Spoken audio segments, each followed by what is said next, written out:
YouTubers, thank you for taking the time to join me.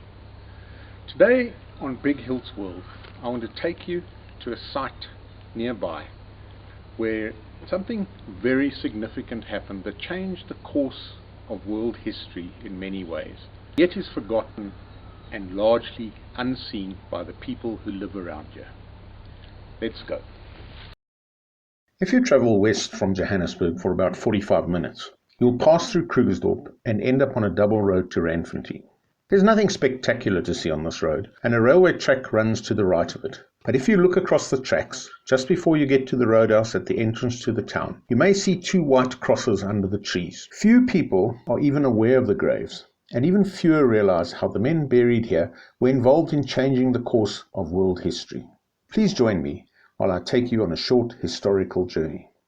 The year is 1886. And gold has been discovered in the independent Transvaal Republic in South Africa.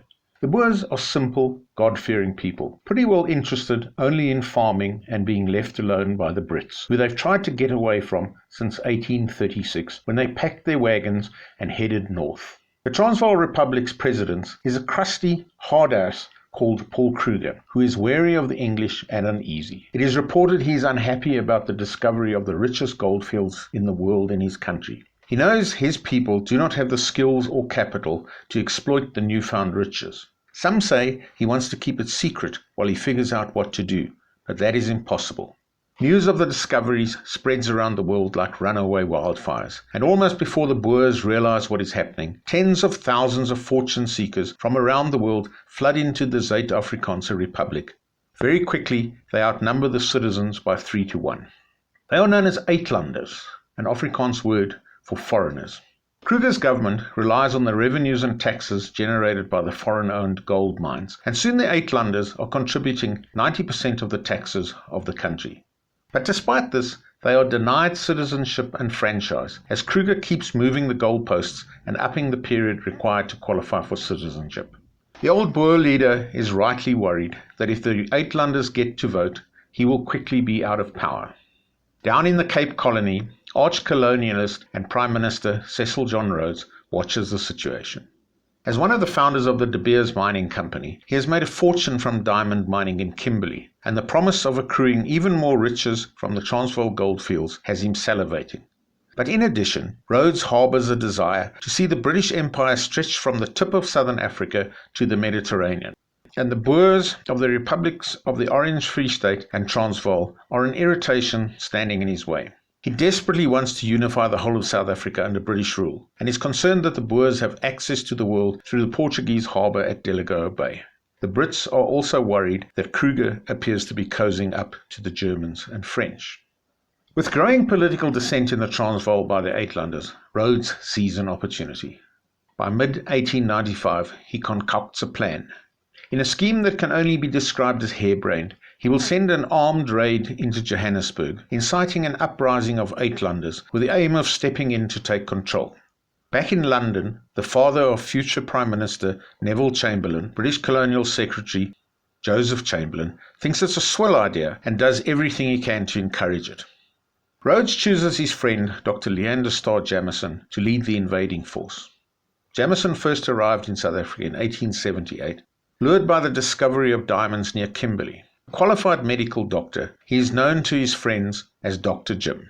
On 29 December 1895, 400 Matabeleland mounted police and 200 assorted volunteers crossed from Rhodesia into the Transvaal with Dr. Leander Starr Jameson at their head. They departed from Pitsani on the Bechuanaland border, now Botswana, with 400 men from the Matabele mounted police. The rest were volunteers. They had 6 Maxim guns and 3 light artillery pieces. If Jameson thought he would surprise Kruger's forces and march into Johannesburg unopposed, he was sorely mistaken, and the Uitlander uprising failed to materialize. Boer commandos tracked the column from the moment it crossed the border, and on the outskirts of Krugersdorp, from positions on a ridge by a stamp battery, they engaged the raiders with withering rifle fire, forcing them to turn south towards Randfontein. Jameson ordered his men to dig in and assume defensive positions for the night. He planned to attempt to break through to the main road leading to Johannesburg the following morning. It was a moonless night, and in the dark the Boers attacked twice more, killing 4 troopers and wounding several more. These men, troopers Beattie, Powell, Davies, and Beltso, are buried here. Vandals have unfortunately ripped off the names from the crosses. Their deaths were a foretaste of what was to come. At about midnight, Jameson ordered every man to be issued as much ammunition as he could carry. Thousands more rounds were issued to the machine gun crews. At first light, the mauled column rode hard towards Doornkop, but Kruger's men were waiting for them. They had taken up position along a ridge that overlooked the road, and their accurate fire forced Jameson to retire. Dr. Jim discussed the situation with his officers. They agreed they would not be able to proceed unless they first cleared the ridge, and 100 men were ordered to form up for a cavalry charge. At the sound of a bugle, men from the Bechuanaland police, riding side by side, rode up the hill towards the Boers' well-hidden positions.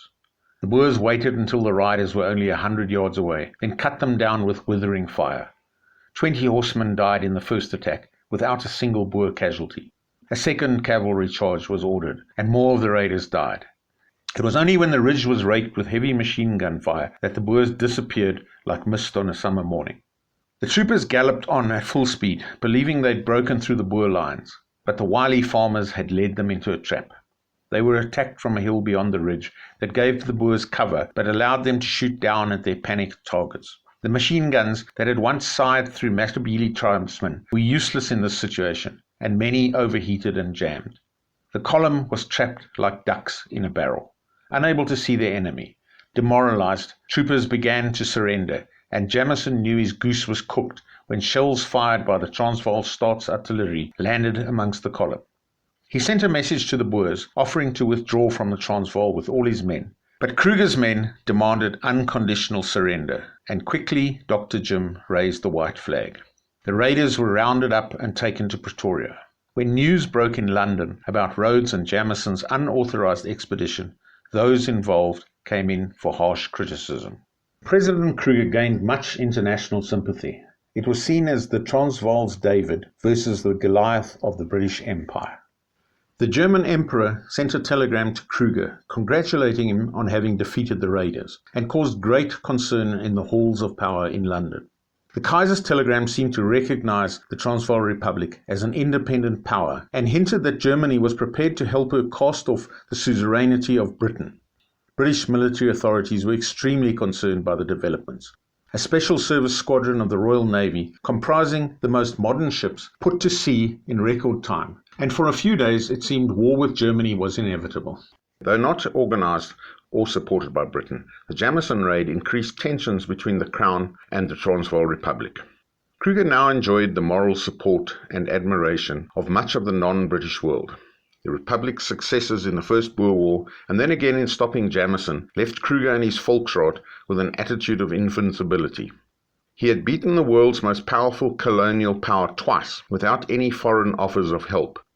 How much more powerful was he now that it appeared Germany would come to his aid in the event of a conflict with London? Britain, on the other hand, had been left with her prestige seriously dented. What she needed was a show of force, a way to whip the ragtag Transvaal Republic into line. Whitehall began to press Kruger on the issue of reforms for the Uitlanders, demanding they be given the franchise. It was not something Kruger was prepared to do. Such a move would guarantee the end of the Boer Republic. Negotiations soon became deadlocked. Britain, meanwhile, was transferring troops to southern Africa, especially to Natal, where they were stationed along the Transvaal border. It was a time when Kruger needed to keep his nerve and to realize that Britain, with the eyes of the world upon her, would not actually attack.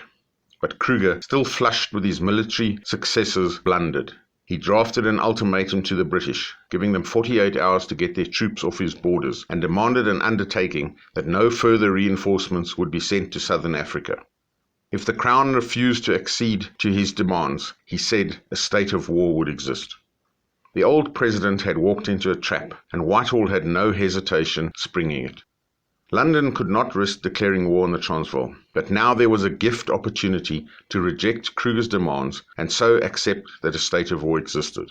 In many quarters in Britain, the idea of war was accepted with reluctance, but also with a sense of inevitability. This time, however, London was determined to get on with and finish the job properly.